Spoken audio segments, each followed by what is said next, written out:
Assalamualaikum warahmatullahi taala wabarakatuh. Salam sejahtera saudara-saudari jemputan webinar sekalian. Selamat datang ke program hari ini, webinar Sembang-Sembang ASNB. Pagi Jumaat yang mulia ni kita bawa tajuk yang special tajuk yang khas kepada saudara-saudari. Maksimumkan tabung persaraan anda dengan caruman melebihi kadar berkanun yang diwajibkan. Tajuk pun special hari ni. Kita punya jemputan special iaitu Encik Muhammad Yazid bin Ramli. Apa khabar Encik Yazid? Alhamdulillah sihat. Alhamdulillah Encik Yazid. Itu dia kita punya penceramah khas hari ni dengan tajuk yang special pagi Jumaat yang mulia ni. Semoga kita bukan sahaja ada peserta dari ruangan Zoom sahaja ya, kita juga kita juga siaran khas di menerusi FB, Facebook, menerusi Facebook kami. Jadi kita dua memang ramai ni. Okey, Encik Yazid. Sebelum kita nak bagi berkenal-kenalan sikitlah dengan Encik Yazid Ramli ni. Okey, saudara-saudara sekalian, ini bukan calon-calon orang kita dapat ni ya. Beliau merupakan timbalan pengurus Khidmat Nasihat Persaraan di KWSP Petaling Jaya. Okey, hebat orangnya. Khidmat Nasihat Persaraan ya. Beliau di EPF sejak tahun 2006 lagi. Jadi bolehlah saya berani dah saya kata beliau bukan seorang pakar dalam semua produk dan perkhidmatan di EPF. Boleh Cik Yazid pakar lah insya-Allah. Bolehlah jawab soalan. Tak adalah pakar sangat, tapi insya-Allah kita akan bantu sedaya. Okey, yang specialty beliau ialah persaraan dan perancangan keuangan. Okey. Dan kemudian yang penting bila Encik Yazid ni kita bukan cacalan, beliau juga merupakan pemegang sijil syariah Real RFP, Real Registered Financial Planner, syariah RFP dari MFPC, dan juga mempunyai sijil CFP, Certified Financial Planner. Okey, jadi Encik Yazid bukanlah, memang dia bukan conman lah. Memang betul orangnya. Okey, memang berkelayakan Okey, insya-Allah bagus bertuah kita ya hari ni saudari. Okey, sebelum bermulanya kita punya webinar hari ni, kita ada kita nak buat peringatan sikit kepada kita punya sidang pendengar kita. Sekiranya ada soalan, okey, gunakan ruangan chat. Kalau dekat Zoom tu ruangan chat, okey.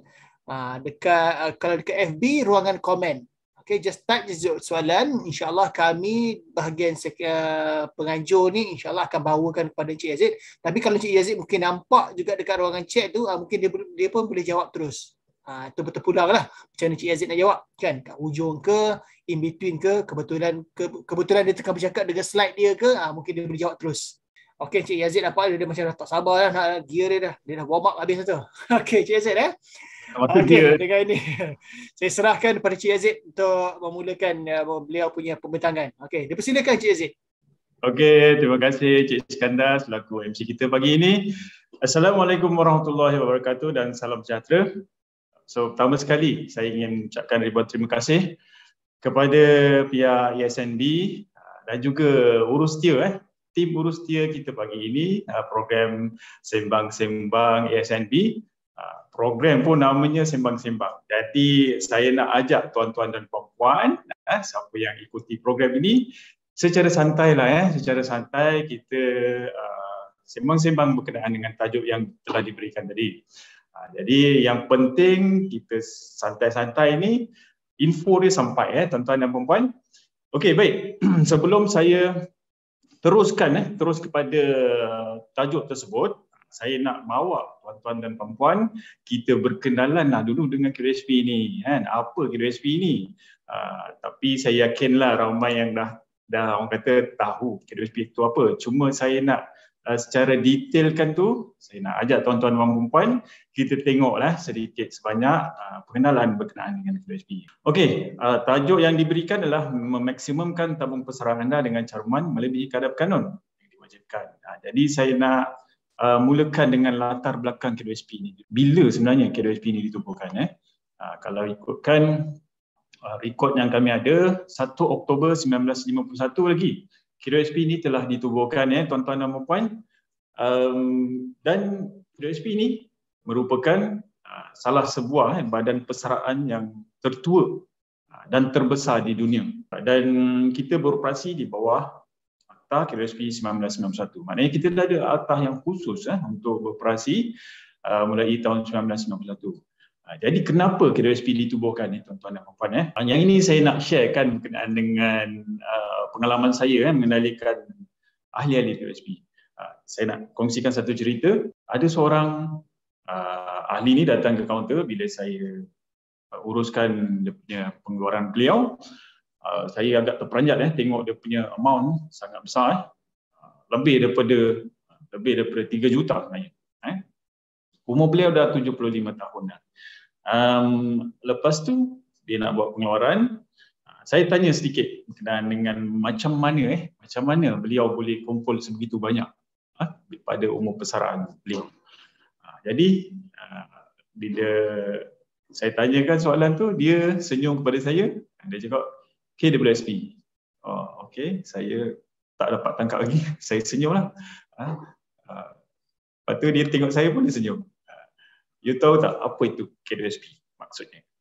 Dia cakap maksudnya kumpul wang sampai pencen.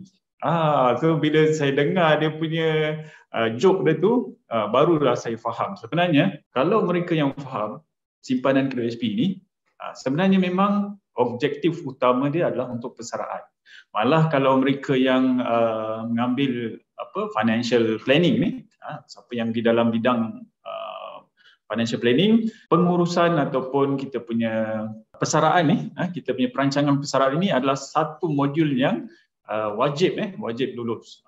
Perlu kita pertekankan. Jadi betul lah seperti ahli itu cakap, nak berjaya kena tanamkan objektif utama kita simpan kat KWSP ni adalah simpan sampai pencen. Dah pencen baru kita keluarkan.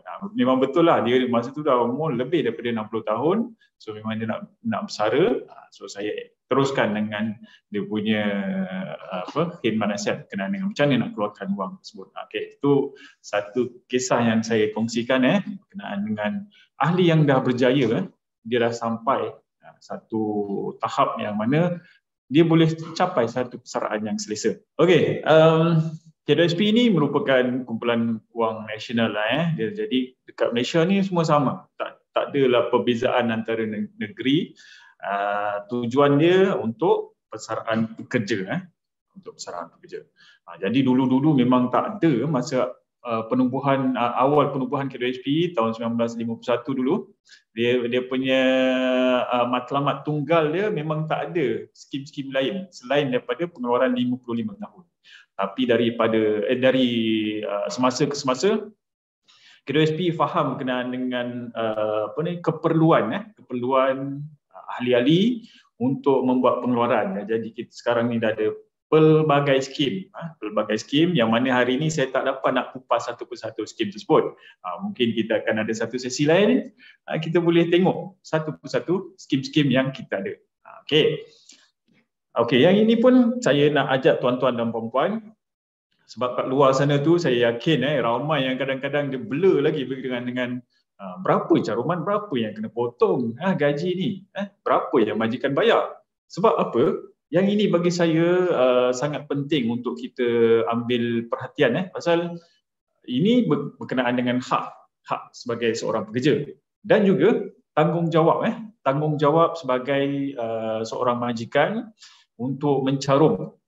Sebab apa? Di bawah Akta KWSP 1991 ni dia ada klausa-klausa yang menyatakan bahawa bila kita ambil pekerja kena daftarkan bertanggungjawab untuk mendaftarkan pekerja tersebut dengan KWSP dalam tempoh 14 hari dan mula mencarum selepas gaji pertama. Jadi persoalan dia, adakah mereka yang bekerja sambilan, bekerja kontrak, bekerja secara gaji hari, siapa sebenarnya yang wajib untuk mencarum dengan KWSP ini? Ada siapa-siapa yang tahu tak berkenaan dengan ini? Okey, tak apa, saya beritahu kat sini. Jadi bagi mereka yang bekerja dengan majikan, dia ada contract of service. Maknanya dia berkhidmat. Memang majikan tu menawarkan perkhidmatan pekerjaan, ada pertalian antara majikan dan pekerja. Itu mandatory. Itu mandatory. Dan dia khusus kepada warga negara Malaysia. Warga Malaysia. Jadi kalau kita start jam kerja, maknanya kita tak bolehlah nak deal dengan pekerja dengan majikan kita cakap, Saya tak nak KWSP ni boleh tak bos? Boleh tak saya nak gaji penuh? Sebenarnya tak boleh sebab dia melanggar undang-undang yang mana majikan bertanggungjawab untuk mencarum sebab dia caruman wajib bagi mereka yang mencarum.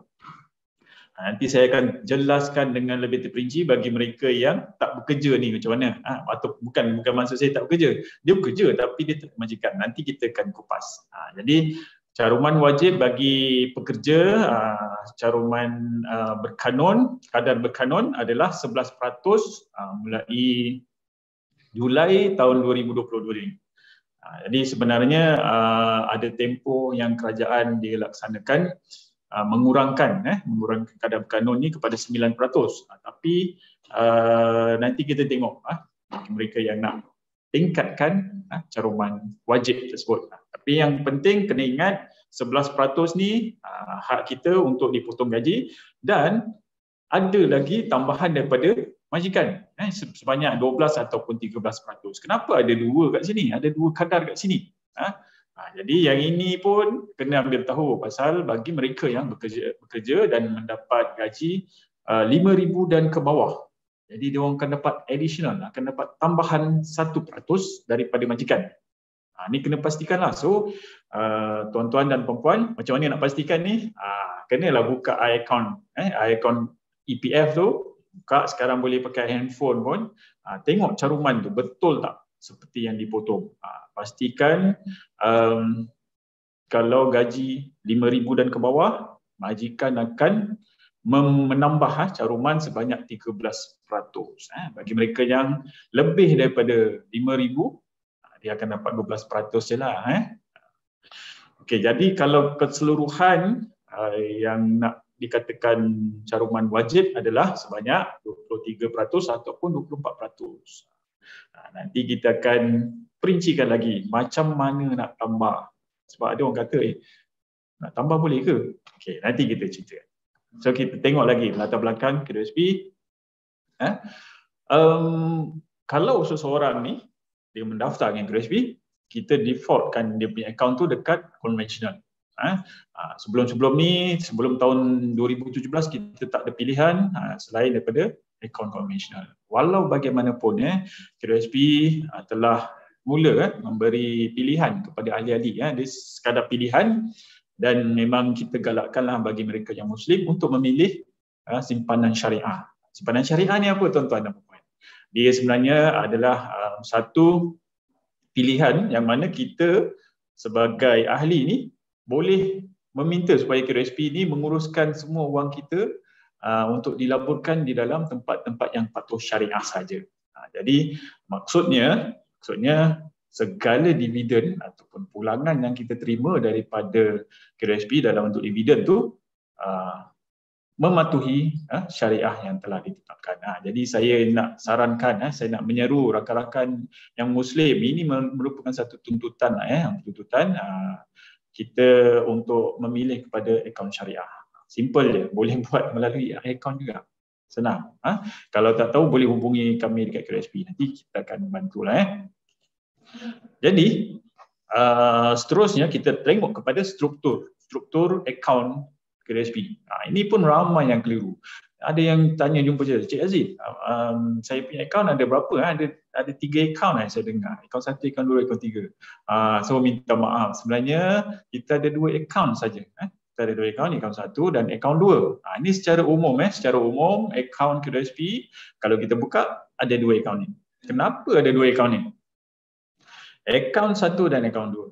Sebenarnya jawapan dia adalah seperti yang saya maklumkan sebelum ni tadi KWSP dia mengambil kira keperluan ahli untuk membuat pengeluaran sebelum umur 55. Jadi pasal tu kita adakan sebahagian portion 30% daripada caruman masuk ke akaun 2 yang ini kita benarkan untuk pengeluaran skim-skim. Macam-macam skim ada. Dan paling popular skim perumahan, skim pendidikan dan juga skim kesihatan. Ini paling popular. Jadi itulah keperluan yang KWSP rasa ahli-ahli yang kita boleh bantu untuk skim-skim pengeluaran tersebut. Sebab pengeluaran-pengeluaran yang kita benarkan ni sebenarnya memberi nilai tambah dalam ahli-ahli merancang untuk persaraan mereka. Bayangkan kalau misalnya kita buat pengeluaran akaun 2 untuk education, untuk pendidikan, so nilai tambah untuk kita mendapat gaji yang lebih tinggi, seterusnya caruman yang lebih tinggi, tuan-tuan dan puan-puan. Okey. Jadi kalau ikutkan skim KWSP ni, dia sangat membantulah. Pasal apa? Tadi kita simpan sedikit tapi ada caruman majikan. Itu yang penting. Kebetulan pula KWSP akan sentiasa mengumumkan dividen setiap tahun. Kalau tuan-tuan dan puan-puan perasan, tahun 2021 kita isytiharkan 6.1% dividen untuk konvensional, manakala 5.65% untuk simpanan syariah, yang mana agak tinggi. Kalau tuan-tuan dan puan-puan boleh semak review daripada mereka yang dalam bidang kewangan ni, kebanyakannya mengatakan kadar tersebut adalah tinggi untuk semasa ni lah, maknanya ketika ekonomi sedang tak berapa cantik ni. Okey, baik, seterusnya saya nak tunjukkanlah saya nak bawa tuan-tuan dan puan-puan nak tengok pada misi dan visi KWSP ni sebenarnya.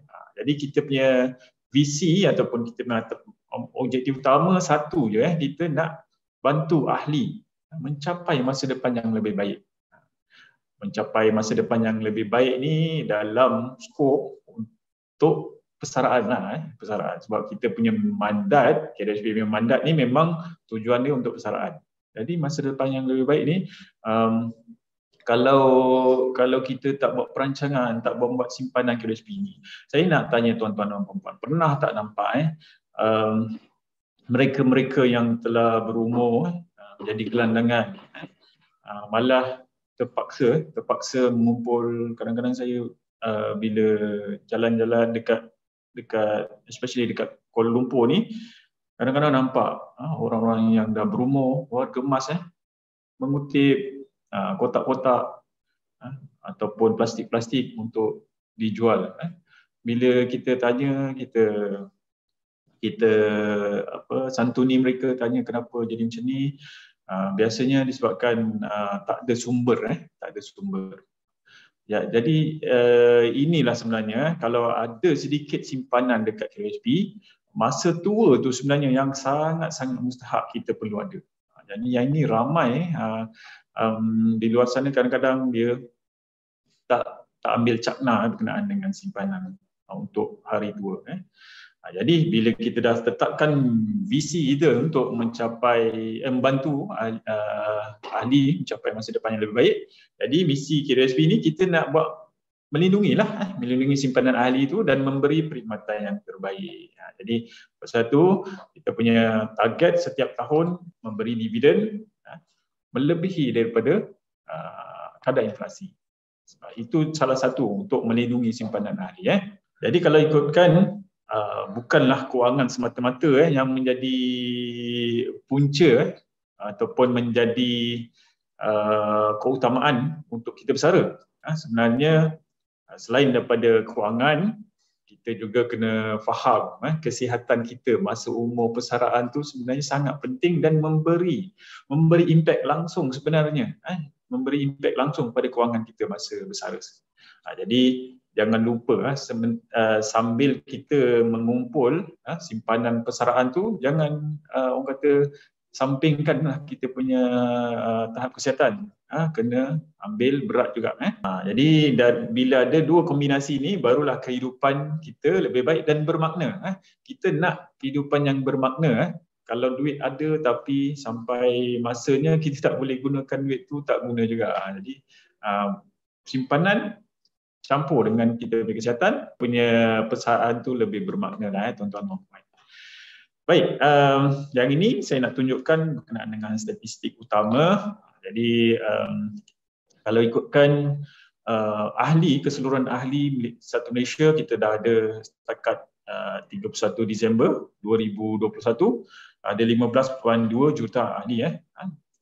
Tapi yang aktif mencarum hanya boleh katalah separuh saja.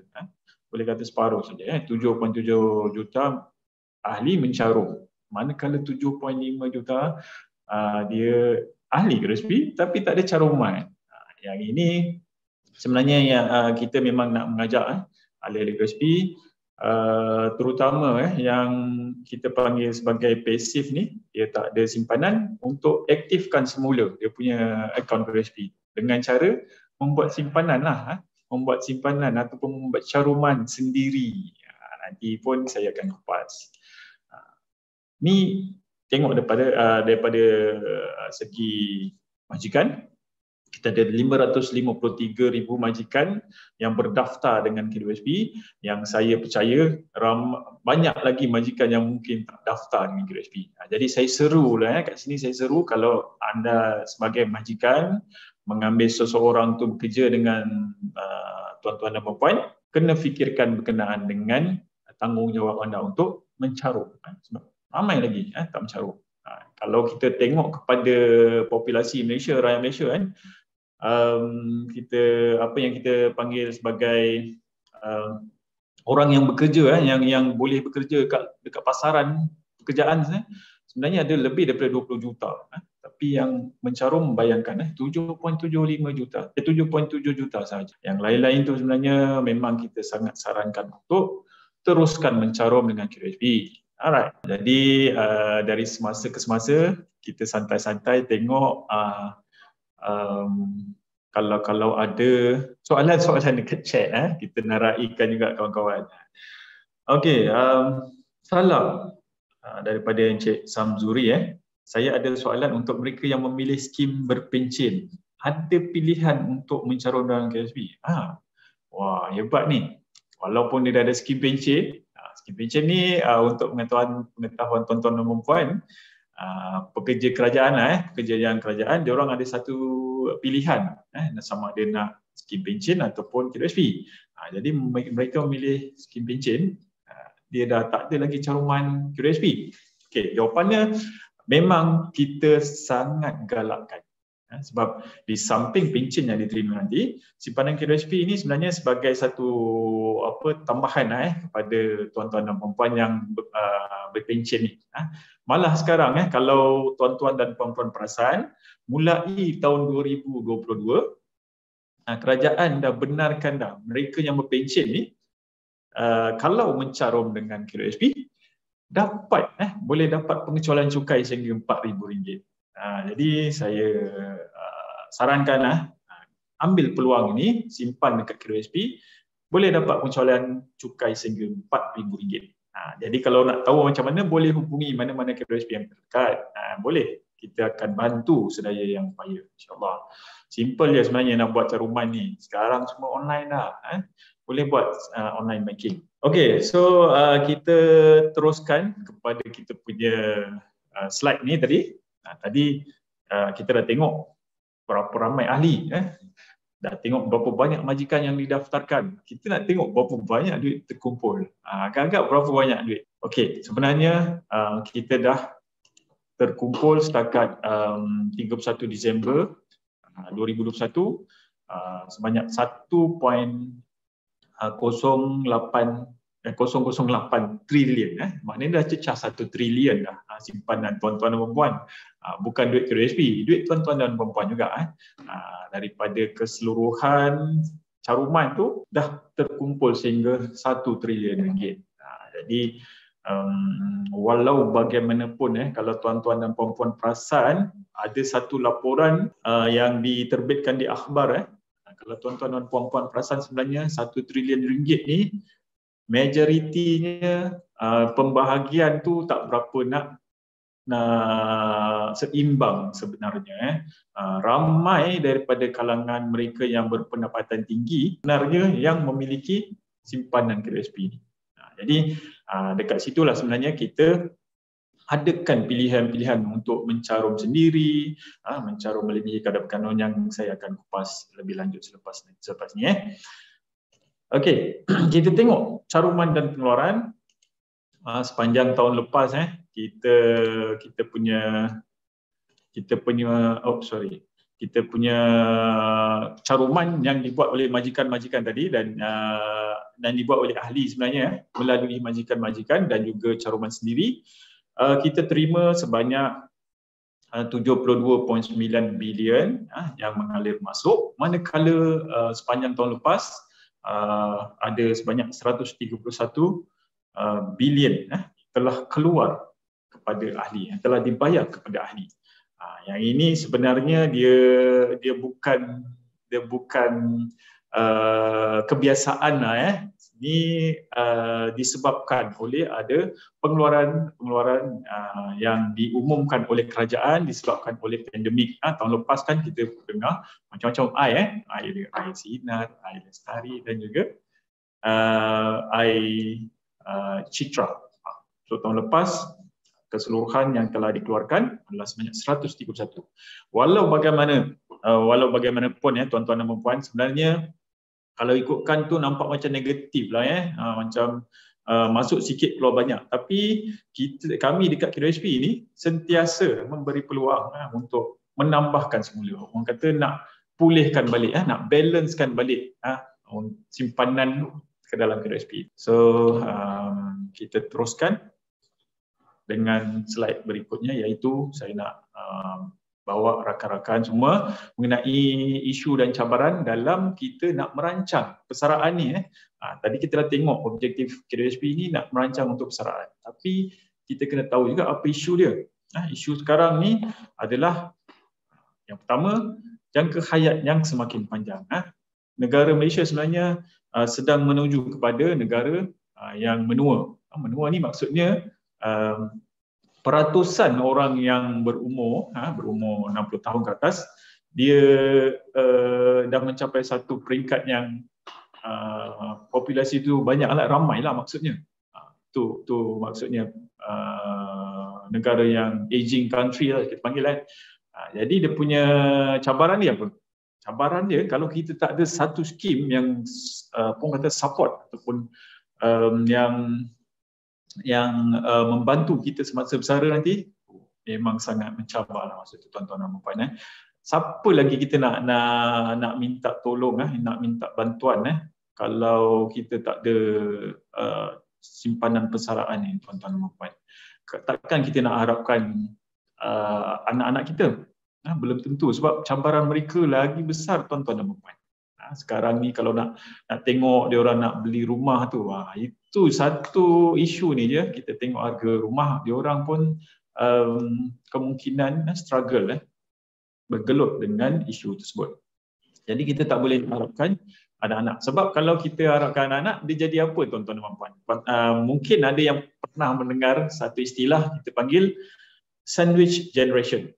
Sandwich generation macam sandwich tu, kita makan sandwich, kat tengah-tengah tu tersepit. Itulah kalau kita tak ada satu skim yang support kita sendiri semasa kita bersara. Kita mengharapkan orang lain, kita mengharapkan generasi selepas kita. Jadi isu kewangan takkan selesai selagi kita tak ada kesedaran untuk membina kita punya skim sendiri, tuan-tuan dan puan. Jadi sebenarnya jangka hayat yang semakin panjang memang memberi kesan langsung kepada kapitalisasi simpanan. Ada juga yang jumpa dengan saya, Cik Aziz, nanti nak simpan duit banyak-banyak pun buat apa kalau kita tak sempat berasa, belum tiba masa kita keluar, kita dah meninggal. Yang ini bagi saya bukan tugas kita lah nak menentukan. Tak ada siapa-siapa pun tahu. Yang penting kita bersedia dan kita dah laksanakan kita punya tanggungjawab, iaitu kita buat perancangan. Yang itu luar bidang kuasa kita lah nak menentukan umur kita berapa. Tapi daripada statistik kalau ikutkan tahun 2015 punya statistik ni jangka hayat rakyat Malaysia bagi yang lelaki adalah 73 tahun. Ini purata rakyat Malaysia 75 tahun. Bayangkan kalau kita bersara pada usia 60 tahun, maksudnya ada lagi lebih kurang 13 tahun kita kena bersedia dengan dana persaraan yang mencukupi. Bagi perempuan pula, ni bagi wanita orang kata berita buruk sebab umur mereka lebih panjang sampai 78 tahun. Jadi kita ambillah purata, kadar purata 75 tahun jangka hayat rakyat Malaysia. Jadi semakin lama kita hidup, semakin banyak duit yang kita perlukan. Okey, baik, kedua isu ataupun cabaran yang kita kena tahu untuk kita merancang persaraan kita adalah simpanan persaraan yang tidak mencukupi. Tadi saya dah cakap, saya dah bagi tahu maknanya jurang perbezaan antara yang banyak duit dengan yang tak cukup duit ni besar. Kebanyakannya rata-rata kita dekat Malaysia ni simpanan persaraan tak mencukupi. Pasal apa? KRHP ada menetapkan kita ambil satu benchmark lah. Benchmark ni maksudnya tanda aras kalau seseorang tu dah capai apa kita panggil amount yang mencukupi pada usia-usia tertentu, itu kita anggap sebagai lulus lah. Jadi kalau nak tahu lebih daripada 50% ni tak pas, tuan-tuan dan puan. Umur contohnya pada usia 30 tahun berapa yang perlu ada. Tapi yang paling penting pada usia 55 tahun sekurang-kurangnya kita kena ada 240,000. Itu pun kita akan revise setiap 3 tahun. Setiap 3 tahun kita akan revise. Kita akan tingkatkan. Sebab apa? Inflasi lah. Inflasi, tuan-tuan dan puan. Inflasi ini dia akan menyebabkan duit kita tadi tu jadi mengecil. Kuasa beli kita jadi kurang. Itu pembuatan efek kepada inflasi. Bukan inflasi ni tak bagus, tuan-tuan dan puan. Dia bagus juga untuk ekonomi kita. Tapi kita kena sedar bahawa kita kena selari simpanan kita tu dengan inflasi, kadar inflasi setiap masa. Okey, itu berkenaan dengan simpanan persaraan yang tidak mencukupi. Seterusnya, liputan perlindungan sosial yang rendah. Ini maksudnya dekat Malaysia ni ramai lagi yang tak ada perlindungan, pelan perlindungan. Maksudnya dia secara inisiatif sendiri untuk mengadakan apa kita panggil pelan perlindungan, untuk melanggar pelan perlindungan ni tak ada. Masih rendah lagi awareness ataupun kesedaran berkenaan perkara ini.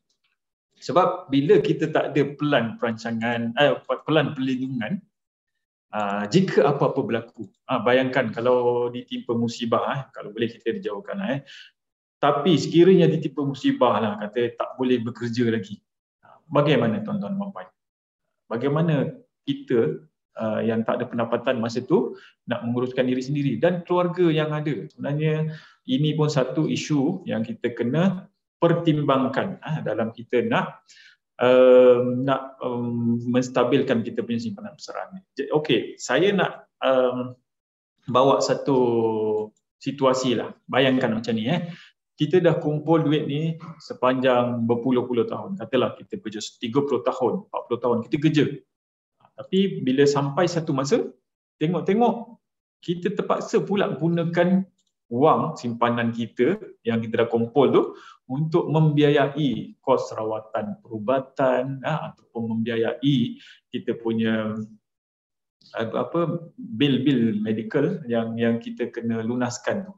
Cuba bayangkan. Jadi macam penatlah kita simpan-simpan, tengok habis ke satu tempat yang dalam kadar yang cepat. Jadi kena pastikan kalau boleh sekurang-kurangnya ada satu liputan perlindungan yang boleh membantu kita semasa kita mengalami musibah.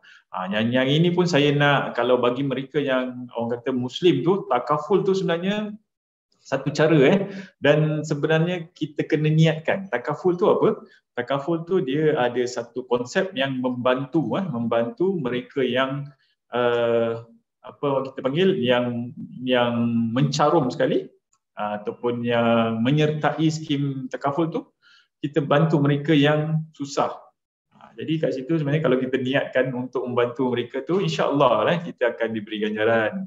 Yang keempat adalah berkenaan dengan tahap celik kewangan yang rendah. Yang ini pun satu isu yang sebenarnya memberi kesan langsung. Pasal apa? Kalaulah kita sendiri tak tahu macam mana nak bandingkan ataupun macam mana nak membezakan antara keperluan dan juga kehendak, memang sangat sukarlah. Maknanya setiap hari, setiap masa kita akan berhadapan dengan persoalan ni. Kehendak ke keperluan?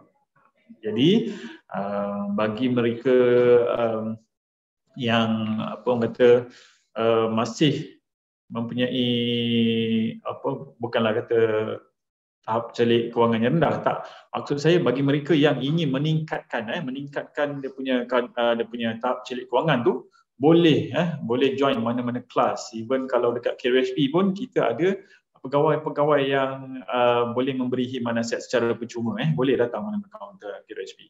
Okey. Seterusnya apa isu isu yang relate juga dengan liputan perlindungan yang rendah tadi ialah berkenaan dengan isu kesihatan yang membimbangkan. Ini pun saya tadi ada sentuh. Kita punya kehidupan selepas persaraan, kita kalau boleh nak kehidupan yang bermakna. Jadi isu kesihatan ni kalau boleh kita kena ambil perhatian. Okey, jadi kita dah tengok tadi berkenaan dengan satu apa yang kita panggil ringkasan ataupun satu pengenalan berkenaan dengan KRSP ni. Jadi kita tengok lebih lanjut supaya kita punya pengetahuan berkenaan KRSP ni upgrade lah sikit. Takkanlah kita semakin lama semakin tak tahu berkenaan KRSP ni. Jadi bila kita tingkatkan pengetahuan berkenaan dengan info-info ni, sekurang-kurangnya kita tak adalah kena scam dengan orang-orang dengan majikan ataupun dan sedikit sebanyak ilmu ni dapat membantu mungkin generasi akan datang. Jadi tadi tengok ada macam soalan dekat chat tu. So boleh kita tengok soalan, tengok dia ada pertanyaan berkenaan dengan adakah ahli masih boleh menikmati insentif 15% air saraan jika sudah mula bekerja dengan majikan? Oh, ini soalan macam advance sikit ni. Kita belum sampai lagi dekat tu. Tapi tak apa. Kita buat santai. Bagi yang tanya soalan ni, dia nak dapat 15% insentif air saraan. Nanti kita tengoklah berkenaan dengan insentif ni, saya akan cerita detail. Tapi berbalik kepada soalan ni, sebenarnya insentif daripada kerajaan sebanyak 15% untuk caruman air saraan ni hanya tertakluk kepada mereka yang bekerja sendiri dan tiada caruman daripada majikan. Kalau tak, dah lama dah saya masuk ni. Pasal dapat insentif. 15% tu bukan sikit tuan-tuan puan-puan. Kalau nak dibandingkan dekat luar, sangat tinggi sebenarnya. Untuk dapat insentif ni, dah lah dapat dividen KRSP, dapat pula lagi insentif. Jadi Grab ambil peluang ni. So jawapan kepada yang bertanya tadi, duka cita lah kalau dah bekerja tak dapat lagi lah insentif tu. Sebab kita ada satu sistem yang akan kita saring mana mereka yang layak dan tak layak. Jadi tapi walau bagaimanapun janganlah rasa orang kata sedih pasal majikan kan ada tadi, majikan top up 13%. Okey, so kita teruskan kepada kita punya perbincangan tadi. Kita dah sampai kepada kadar caruman yang wajib. Caruman yang wajib tadi kita dah sentuh. Tapi yang ni kita tengok lebih detail. Okey. Saya nak tanya satu soalan. Simpanan kad KRSP ni boleh simpan sampai umur berapa? Okey. Ini satu soalan yang selalu ditanya bila datang kat KRSP. Saya nak simpan sampai umur berapa ni? KRSP akan bagi dividen dekat saya. Jawapan dia adalah sehingga umur 100 tahun. Ada brand 100 tahun tu. Okey. Maksudnya kalau kita terus menyimpan dekat KRSP secara compounded, secara penggandaan dividen tu. Itu yang kita nak. Kalau siapa yang dalam bidang financial, dia akan tahu compounded ni sebenarnya memang satu kuasa yang luar biasa terhadap kita punya kewangan. Memang kita akan berikan dividen sehingga umur 100 tahun. Tapi bagaimana untuk terus mencarum tu? Okey, buat masa sekarang ni kita benarkan sehingga 75 tahun tuan-tuan dan puan-puan. Jadi kalau nak mencarum sehingga umur 75 tahun kita benarkan. Nak masuk duit boleh kita benarkan sehingga umur 75 tahun. Okey, so bagi mereka yang bekerja, Bagi mereka yang bekerja, masih bekerja lagi, mana tahu dia umur 70 tahun ni dia steady lagi. Jadi kalau misalnya kata dia masih bekerja, memang boleh mencarum dan majikan pun kena mencarum kalau dia nak ambil mereka untuk teruskan bekerja sehingga umur 75 tahun.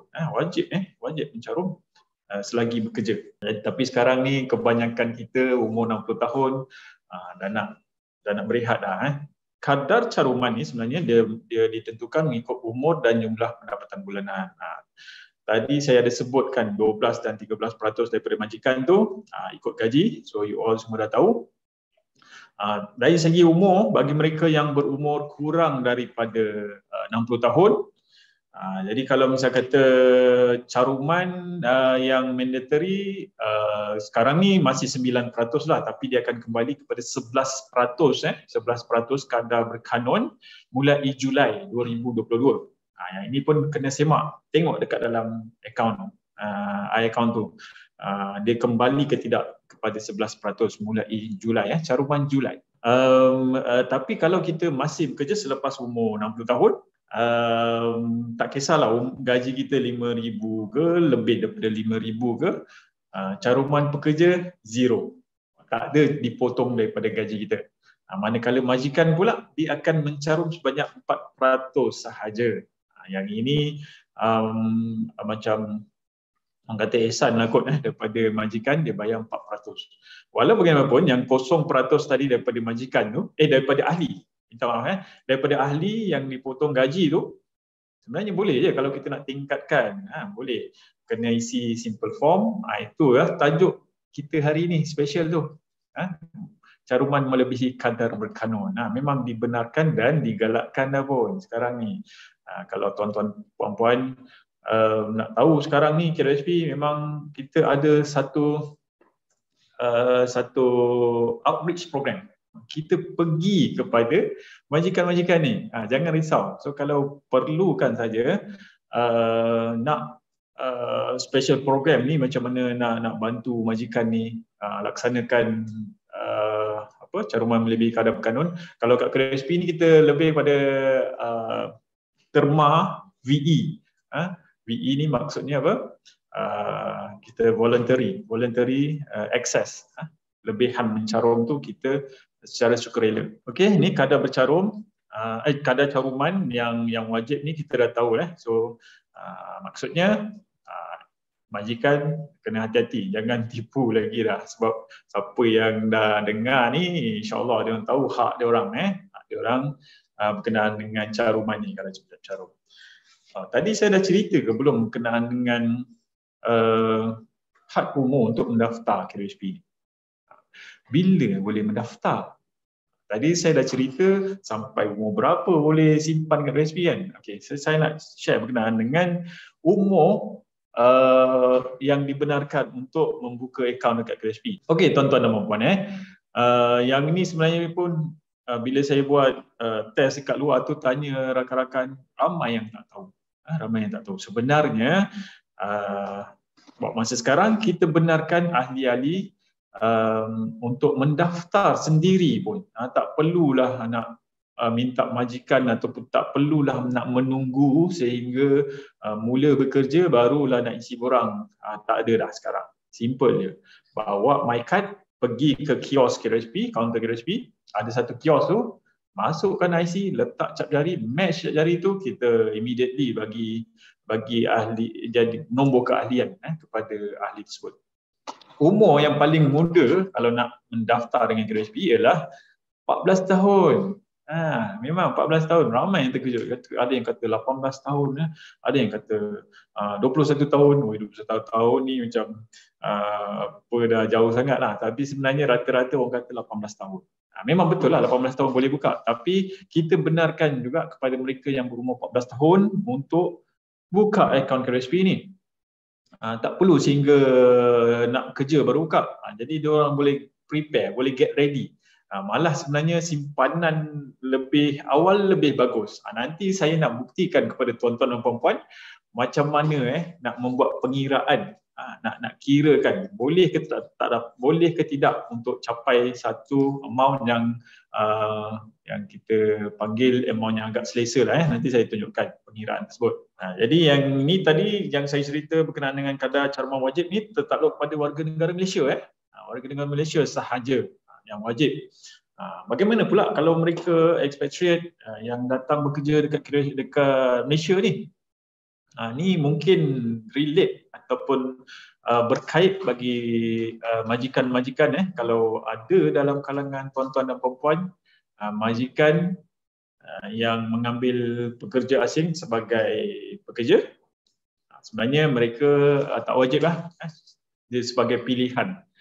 Jadi kalau pekerja asing ni nak juga, dia kena dapatkan consent ataupun dapatkan persetujuan daripada majikan tersebut sebelum mulakan mencarum dengan QHP. Yang itu penting. Jadi kalau macam kata ada pekerja tapi semua warga asing, jangan risau, tiada kewajipan untuk mencarum. Tapi kalau boleh majikan-majikan tu janganlah pilih bulu pula tengok ini tak yang carum, tak ambil pula pekerja Malaysia. Ini kena balancekan lah right, tu tajuk lain. So kita teruskan dengan caruman sukarela, yang mana saya akan cuba kupaskan berkenaan dengan caruman-caruman ni sehingga pukul 11.45. Nanti 11.45 kita akan ada satu quiz, pop quiz. Siapa yang dengar, siapa yang fokus dengan konten yang saya dah beri tadi, insya-Allah dia akan boleh menjawab. Simple je soalan. Okey, caruman sukarela. Kita kalau ikutkan, kita ada sediakan platform-platform yang bagi mereka yang ingin mencarum secara sukarela. Tadi kita dah tengok caruman wajib. Yang ini bagi mereka yang bekerja sendiri ataupun mereka yang dia tak ada caruman daripada majikan. Suri rumah pun sebenarnya boleh. Ramai yang kadang-kadang kata, saya dah kahwin lah, saya sekarang duduk rumah je. Tapi sebenarnya kita benarkan juga mereka untuk mencarum. Tak fair lah kalau kita tak benarkan mereka mencarum untuk persediaan hari tua kan. Malah sekarang ni pun kita ada skim untuk isteri-isteri suri rumah sepenuh masa. Sebenarnya ada satu skim yang kita panggil Ais Sayang. Itu saya tak nak kupas hari ini. Yang saya nak kupas berkenaan dengan satu tajuk kita, caruman melebihi kadar berkanun, dan juga aisaraan. Aisaraan ni lebih kepada mereka yang bekerja sendiri. Alright. Sebab dia ada insentif tu. Tadi ada soalan berkenaan dengan insentif 15% tu ya. Okey, apa itu caruman melebihi kadar berkanun? Dia sebenarnya macam ni, macam saya terangkan tadi, kita punya gaji ni dah kena potong. Yang wajib dipotong tu kadar 11% tu. Tapi kita dengan rela hati ingin supaya gaji kita dipotong lebih daripada kadar tersebut. Berapa yang dibolehkan? Ni ada yang tanya juga saya, Cik Yazid, saya nak potong lebih daripada 11% ni boleh ke? Jawapannya boleh dan digalakkan. Malah kalau nak potong 100% pun dibenarkan juga kalau berani lah, kalau berani. Manalah tahu you all ada side income side income ataupun passive income. So tak nak usik gaji, nak masuk 100% QHP. So sebab apa? Simpanan melalui caruman majikan ni dia unlimited. Dia tak ada had. Boleh masuk seberapa banyak pun. Pasal tu saya pernah jumpa satu customer yang datang, dia punya simpanan kat QHP berjuta-juta. Bila tanya balik, rupanya dia adalah pengarah syarikat, kepada syarikat beliau. Tapi dia humble, dia relax, dia datang tak ada pembulikan. So maknanya memang tak ada had. Kalau nak masuk, dipersilakan. Caruman melebihi kadar berkanun ni adalah satu platform yang sangat sesuai untuk tuan-tuan dan puan-puan. Okey, jadi persoalan dia, apa kelebihan dia nak carum melebihi kadar berkanun ni? Okey, tadi saya ada ceritakan berkenaan dengan compounding effect tu, kuasa penggandaan simpanan kita tu. Nanti saya akan tunjukkan pengiraan, saya akan buktikan melalui pengiraan sebenarnya nak capai RM1 juta adalah possible, boleh. dengan syarat kita buat perancangan dan nanti saya akan tunjukkan pengiraannya. Okey. Jadi caruman melebihi kadar berkanun ni dia punya saluran pembayaran dia adalah melalui potongan caruman bulanan yang dibuat oleh majikan. Jadi maksudnya kita kena dapatkanlah kebenaran daripada majikan untuk membuat potongan tersebut. Malah sekarang ni kalau tuan-tuan dan puan-puan rujuk dengan admin tempat tuan-tuan dan puan-puan bekerja, sebenarnya kita dah KWSP dah sediakan satu platform yang kita panggil EVE ataupun melalui online, melalui iAccount Majikan. Majikan pun ada iAccount tuan-tuan dan puan-puan. Daripada iAccount Majikan tu diorang boleh memilih untuk pekerja lebihkan caruman potongan gaji mereka. Yang ini satu inisiatif baru daripada KWSP mulai tahun ni sebenarnya kita dah sediakan. Jadi syarat kelayakan mereka yang memilih untuk caruman melebihi kadar berkanun ni adalah dah tentulah kena daftar dengan KWSP. Kalau belum daftar KWSP tiba-tiba datang ni nak minta potong melebihi kadar berkanun, pening tu orang mesti jadi ahli KWSP, berdaftar, lepas tu bekerja lah, dah bekerja dan belum mencapai umur 75 tahun. Tadi kita dah tengok had umur yang dibolehkan ataupun diwajibkan untuk mencarum adalah 75 tahun. Simple je dia punya proses. Kalau dulu kita ada borang, sekarang boleh melalui iAccount Majikan. Ingat tu, boleh melalui iAccount Majikan. So hubungilah majikan tuan-tuan dan puan. Mintalah dia orang tambahkan potongan gaji tuan-tuan dan puan. So berapa nak tambah? Tepuk dada, tanya poket lah. Agak-agak kalau ada kelebihan, yang ini pun sebenarnya kalau dalam perancangan kewangan ni dia ada step-step dia. Kita kena uruskan apa? Pertama kena uruskan kita punya pendapatan. Pendapatan tu kita uruskan lah, tengok perbelanjaan pun kita uruskan, maknanya ada, kita buat catatan. Lepas tu simpanan ni lah sebenarnya, simpanan kita nak uruskan ni. Kalau mula-mula sekali daripada pendapatan tu kita asingkan simpanan kita berapa peratus. So kalau kita ada kelebihan tak perlu banyak tuan-tuan dan puan-puan. Yang penting apa dalam pengurusan kewangan ni? Yang penting konsisten. Kita punya istiqomah tu. Cakap Arab sikit. Konsisten ni sebenarnya kita kena kita kena tetaplah berapa peratus. Jangan tiba-tiba setengah separuh jalan, alamak boring lah, tamatkan ni. Tak. Nanti bila tiba kita punya calculation nanti, kita tengok kuasa konsisten tu sendiri. Okey, yang ini kalau misal kata Cik Yazid, majikan saya tak naklah buat caruman melebihi kadar berkanun ni, yang ini memang kita tak boleh paksa. Tapi tuan-tuan dan puan-puan, ada sebenarnya cara nak tambah duit dekat KWSP ni. Macam mana? Nak buat macam mana? Caranya adalah ni saya tunjukkan balik yang ni tambahan sendiri daripada diri sendiri ataupun yang ketiga. Ni aisaraan bagi mereka yang bekerja sendiri.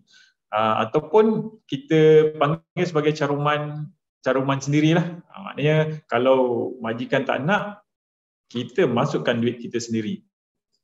Kita masukkan duit kita sendiri. Sebab yang duit yang kita masukkan sendiri tu, KWSP benarkan had maksimum sehingga 60,000 setahun. Munasabah lah tu. Banyaklah tu sebenarnya. Kalau fikirkan kalau ada ekstra duit 60,000 tu banyak sangatlah kan. Tapi maknanya kita benarkan, tak perlu banyak pun, janji konsisten. Dapat bonus, masa bonus tu beringat-ingatlah. Jangan setiap tahun nak tukar, nak upgrade kita punya gaya hidup, tapi kita punya simpanan kita tak upgrade. Kena fikirkan yang itu juga. Dapat bonus, dapat kenaikan gaji, terus buat keputusan, okey nak dapatkan tambahkan 1% potongan gaji, teruskan. dan kami alu-alukan pun sebenarnya. Jadi kalau tuan-tuan dan puan-puan ada masalah ataupun isu berkenaan dengan caruman melebihi kadar berkanun ni, boleh hubungi kami dekat KWSP. Yang ini saya nak tunjukkan contoh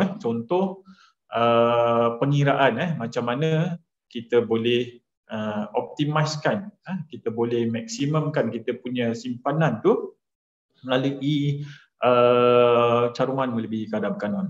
So kalau misal kata dalam sampling ni saya ambil seorang yang berumur 30 tahun, gaji dia 3,500 sebulan pada usia 30 tahun tersebut, bekerja sebagai pegawai akaun. Biasalah tu kan, kalau umur 30 tahun kadang-kadang memang biasalah orang boleh capai sehingga gaji tersebut.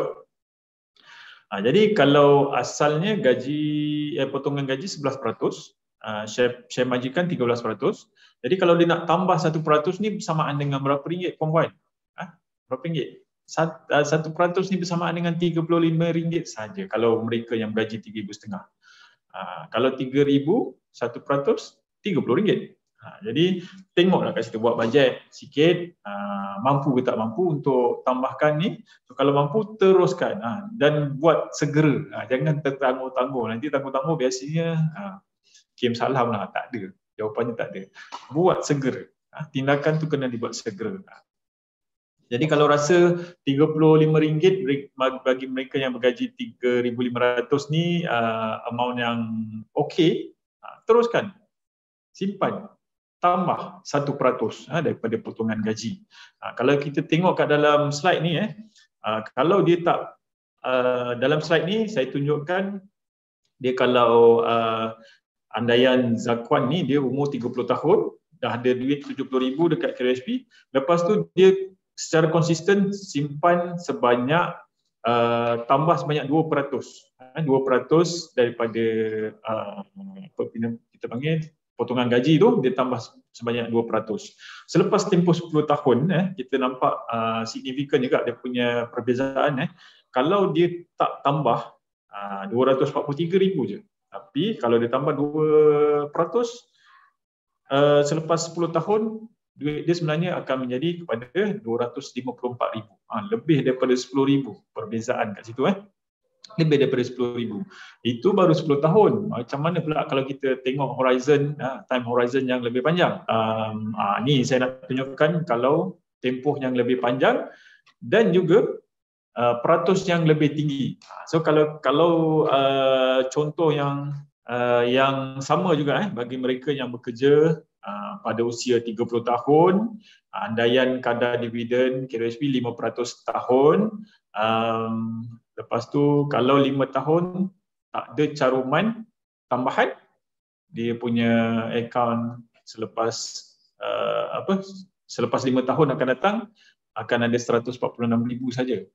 Ni tengok jadual yang row pertama tu. Tapi kalau dia ambil simpanan tambahan sebanyak 3%. So kat situ pertambahan, kita nampak pertambahan. Jadi kalau nak lebih banyak dia punya kesan tu, kita tengok yang 25 tahun. 25 tahun tu kalau dia tambah sebanyak 5%, kita ambil sehingga 5%. 5% tu saya rasa masih boleh absorb lagi tu. Kita tak cerita berkenaan dengan 10%, 15% tambahan. Tak, 5% saja dia tambah. Tengok selepas 25 tahun, maksudnya masa tu umur dia 55 tahun, Zakwan tadi tu, dengan ambil kira pun, saya ambil kira gaji dia 3,500 tak berubah.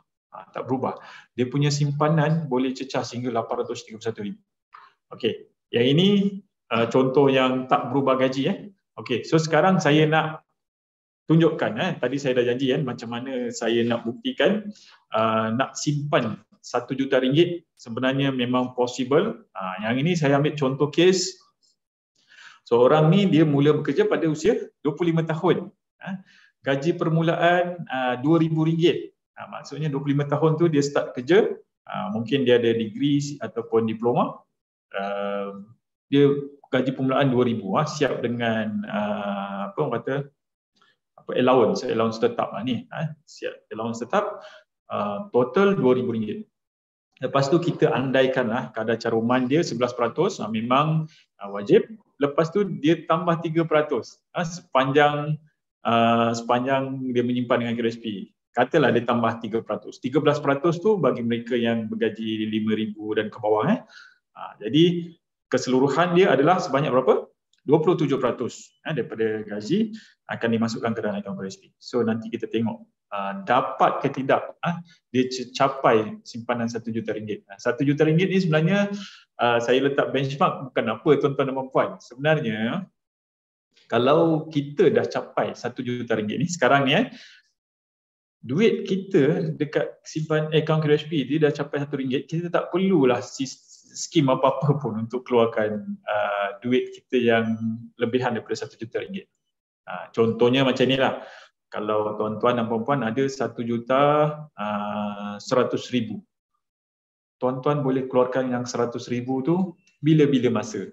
Tak perlu tunggu sehingga 50 tahun, 55 tahun, tak perlu. Anytime. So, pasal tu saya suka ambil benchmark RM1 juta ni.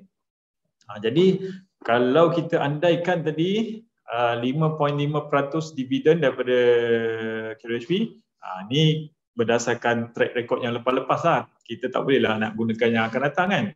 Yang lepas-lepas memang biasa, puratanya memang macam ni lah, 5.5% hingga 6%.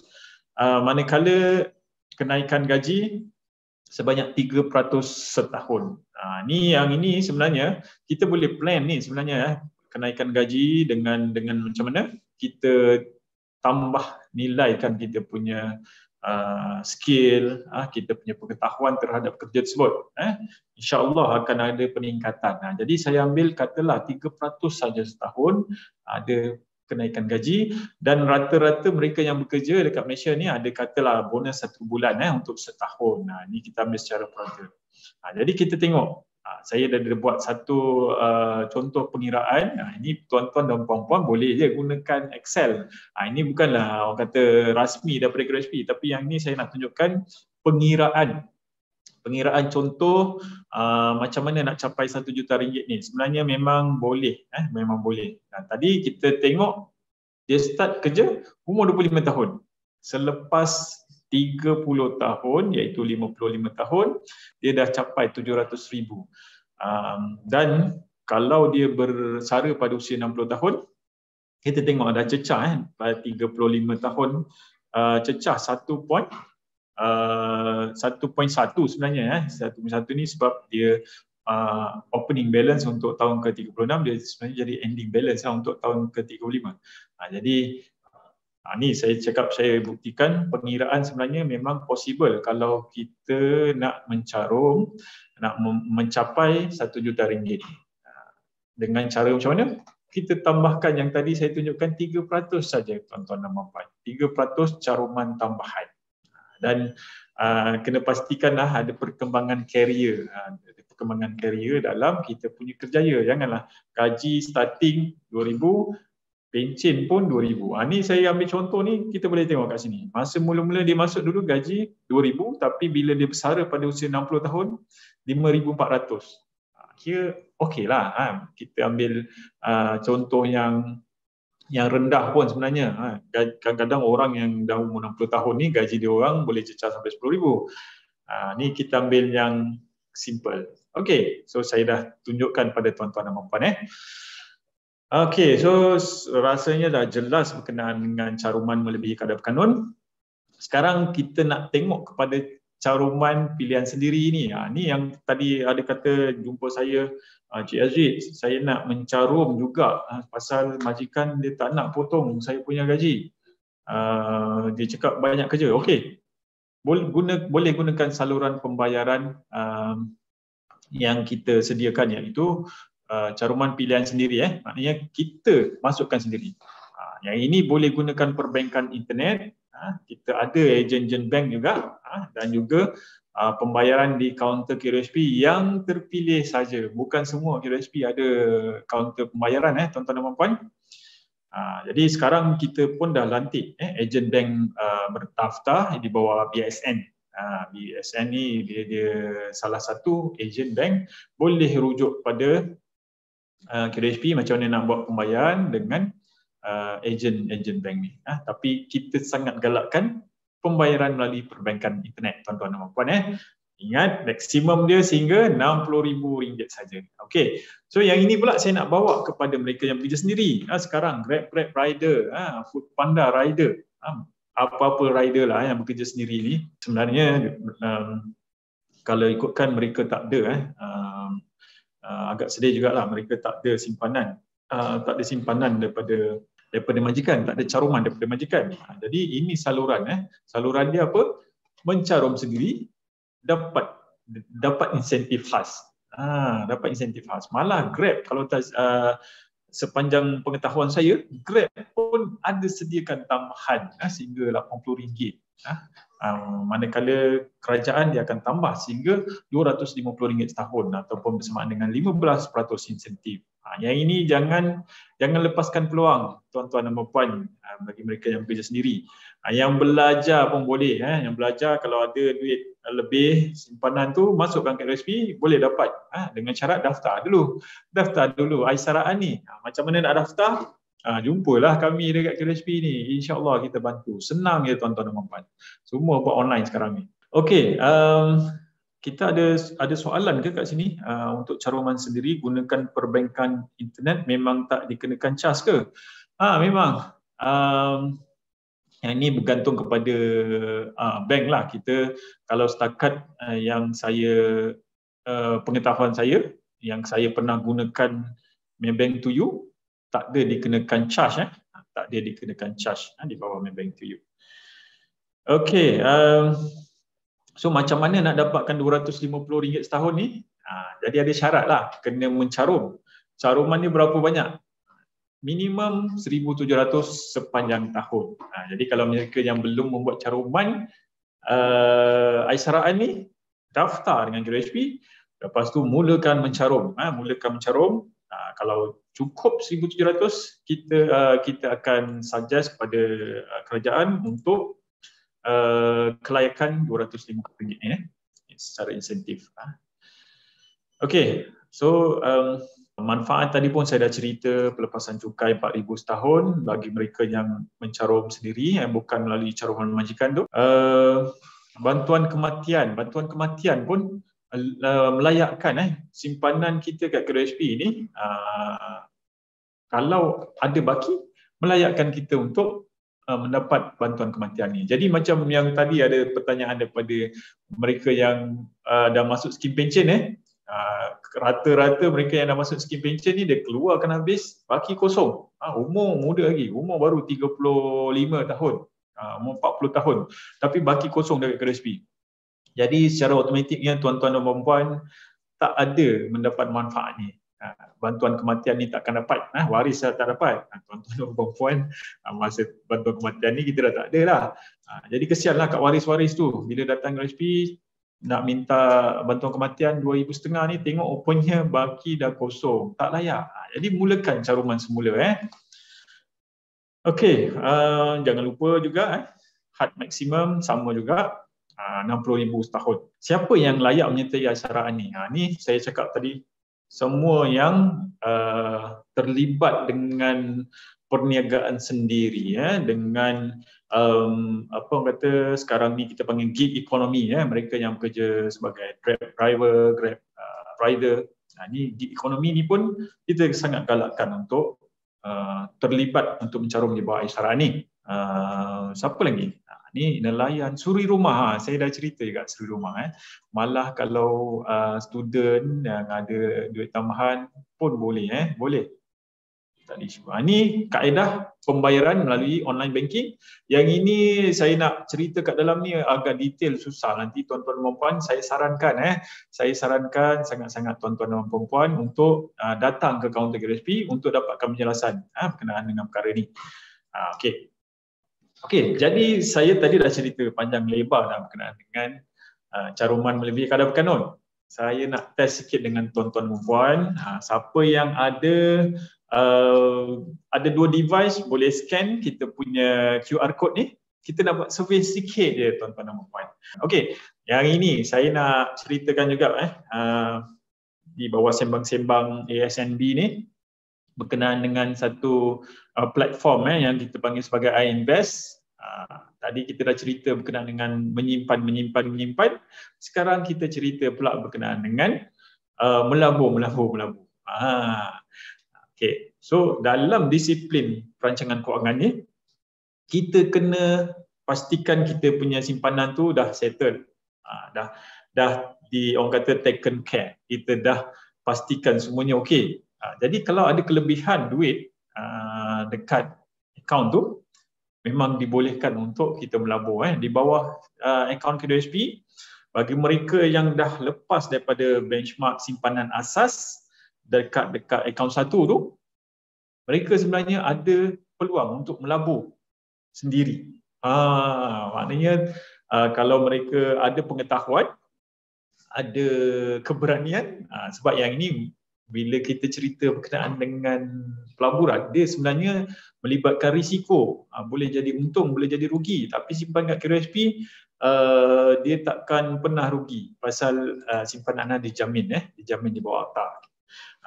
Jadi di bawah iInvest ni sebenarnya dia merupakan platform yang menjadikan fungsi supaya kita buat pelaburan sendiri. Dan apa yang bagusnya iInvest ni, tuan-tuan dan puan-puan, kalau kita ada pengetahuan berkenaan dengan nak melabur di bawah unit trust, kita boleh gunakan platform iInvest ni dengan percuma. Maksudnya kalau kita nak, contohnya lah, kita nak beli unit trust sekian, nak beli unit trust tersebut, boleh masuk ke dalam account, iAccount. Lepas tu kita ada fungsi untuk membuat pembelian unit trust melalui atas talian. Dibenarkan. Banyak ada dana-dana yang kita dah luluskan, KWSP dah luluskan. Walau bagaimanapun saya nak minta tuan-tuan dan puan-puan, kalau boleh sebelum memulakan pelaburan ni, ni ada beberapa nota-nota yang kita perlu ambil kira sebelum melabur. Faktor usia, kenal pasti kemampuan kewangan dulu. Kalau ada kelebihan baru boleh buat. Dan yang paling penting apa, tuan-tuan dan puan-puan? Knowledge. Pengetahuan kita terhadap pelaburan itu sendiri kena mantap lah. Kita kena mantapkan dahulu.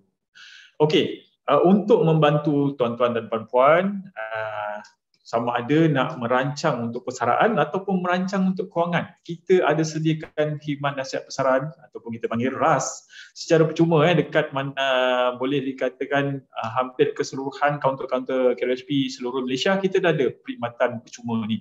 Boleh berjumpa dengan mereka, walk in je, tak payah nak buat appointment pun tak apa. Bertakluk pada ni yang kata ke lapangan mereka. Kalau yang walk in tu, kalau nak buat appointment pun kita benarkan juga sekarang ni. Jadi jumpa dengan mereka, minta mereka nasihat kenal macam mana nak rancang persaraan. Kita buat secara percuma. Okey, so saya rasa saya dah tepat sehingga pukul 11.45 seperti yang saya janjikan tadi. Kita nak kembali kepada kita punya MC, Cik Iskandar. Okey, terima kasih Encik Yazid Encik Yazid. Okey, penjelasan beliau cukup jelas dan cukup detail. Saya harap semua saudara-saudari sidang pendengar mendapat banyak manfaat yang diterangkan oleh Encik Yazid tadi. Pihak Rusti pun nak susun balik semula soalan yang tertinggal yang belum terjawab lagi. Pun kita nak tanya baliklah Encik Yazid nanti. Okey, kita tengok soalan pertama yang tersenarai kat sini, tersenarai semula daripada Burhanuddin Hanafiah. Saya kenal brother Bob ni.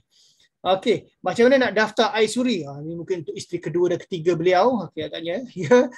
Okey, macam mana soalannya? Macam mana nak daftar iSuri ni? Okey, baik, terima kasih. Untuk pendaftaran iSuri ni memanglah kalau ikutkan dia punya insentif tu tinggi kan, RM480. Walau bagaimanapun iSuri ni dia ada targeted group, iaitu miskin dan miskin tegar sahaja bagi wanita-wanita yang telah mendaftar dengan e-Kasih. E-Kasih ni di bawah kementerian, di bawah Jabatan Perdana Menteri. Dia ada satu unit khas yang mana data-data mereka yang miskin dan miskin tegar ni dikumpulkan dan layak untuk terima insentif Aisuri tersebut. Jadi tapi walau bagaimanapun kalau misalnya kata tuan-tuan dan puan-puan tak menepati kriteria untuk melayakkan Aisuri ni, boleh daftar Aisaraan, jangan risau. Ada juga tu 200.5 DP insentif. Jadi saya rasa menjawab soalan tadi. Okey. Okey, soalan seterusnya. Priscilla Aquila Sinem. Adakah Aisuri boleh dibuka melalui kios? Okey, baik. Ini soalan pun relate juga dengan soalan tadi.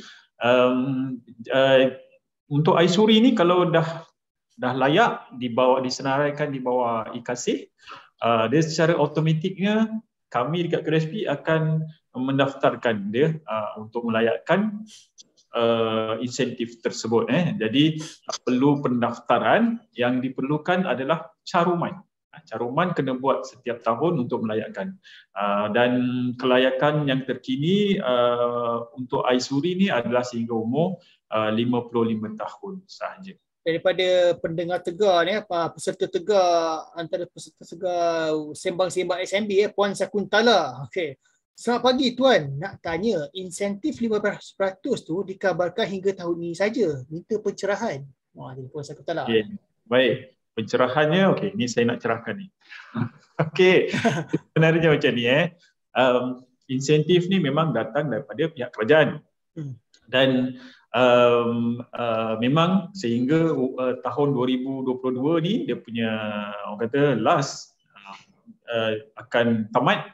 Walau bagaimanapun saya nak rujuk kepada rekod-rekod yang lepas lah. Rekod akan datang, tak ada siapa yang boleh beritahu kan. Rekod lepas sebenarnya kerajaan dia dah mulakan ni tahun 2010 lagi. Dan setiap 5 tahun tamat disambung semula. Malah dinaikkan tau. Kalau tuan-tuan dan puan-puan perasan. Kalau siapa yang selalu ikuti bajet belanjawan setiap tahun tu memang akan dinyatakan kerajaan akan memperuntukkan sekian untuk skim Aisaraan. Dan saya yakinlah kalau berdasarkan rekod-rekod yang lepas, setiap 5 tahun disambung, selepas tamat disambung, insya-Allah. Jangan risau. Tapi yang maksud saya ni, jangan risau ni bukanlah sebagai jaminan saya. Berdasarkan rekod-rekod yang lepas akan disambung selepas tamat 5 tahun tersebut. Malah melalui yang lepas-lepas dinaikkan kadarnya. So kita sama-samalah doa supaya diteruskan dan ditambahkan untuk rakan-rakan kita yang bekerja sendiri ni, yang mencarum sendiri ni. So saya harap menjawab persoalan tersebut. Okey, soalan seterusnya dari Nazarul Azwan. Okey, dia macam tu. Maksudnya sekiranya ahli yang layak buat caruman bagi tahun 2021 dan telah menerima insentif 480, adakah ahli akan menerima pada tahun 2022 sekiranya membuat caruman 60 pada tahun 2022? Okey. Ini sebenarnya dia merujuk Encik Nazarul ni dia merujuk kepada caruman Aisuri. Jadi Aisuri tadi kalau sekiranya dia masih layak untuk tahun 2022 ni, maksudnya dia punya kriteria umur tak boleh melebihi 55 tahun. Jadi memang akan dapat lah. InsyaAllah akan dapat dan kerajaan dia akan kreditkan ke dalam akaun KDSP beliau. Biasanya kalau insentif ni dia buat 2 kali setahun, iaitu pada separuh tahun pertama, Januari hingga Jun. Kalau kita dah bayar, akan dikreditkan biasanya sama ada bulan Julai ataupun bulan berikutnya. Dan bagi separuh tahun kedua, bila dah bayar, dah cukup RM60 tu, akan dapat insentif tu pada sama ada bulan Januari atau bulan berikutnya. So saya harap menjawab soalan tersebut. Okey, jadi Encik Yazid dalam WhatsApp tu ada yang reserve sebab panjang jawapan yang taktikal lah. Tu macam mana tu? Nak jawab ke tak nak jawab? Kita nak buka ke tak? Okey, bagi so saya bacakanlah. Kalau ikutkan perbezaan antara simpanan syariah, simpanan syariah dan juga simpanan konvensional, dia punya perbezaan dividen tersebut. Okey, itulah soalannya. Kenapa? Jadi untuk saudara-saudari pendengar, soalan dia adalah Ni daripada Burhanuddin ni Bob ni. Dia kan baik tanya si Bob ni. Dia memang auditor kan, dia banyak tanya dia. Soalan dia, kenapa dividen tabung syariah sentiasa lebih rendah dari tabung konvensional? Itu dia soalan untuk para pendengar lah kalau nak tahu soalan tadi.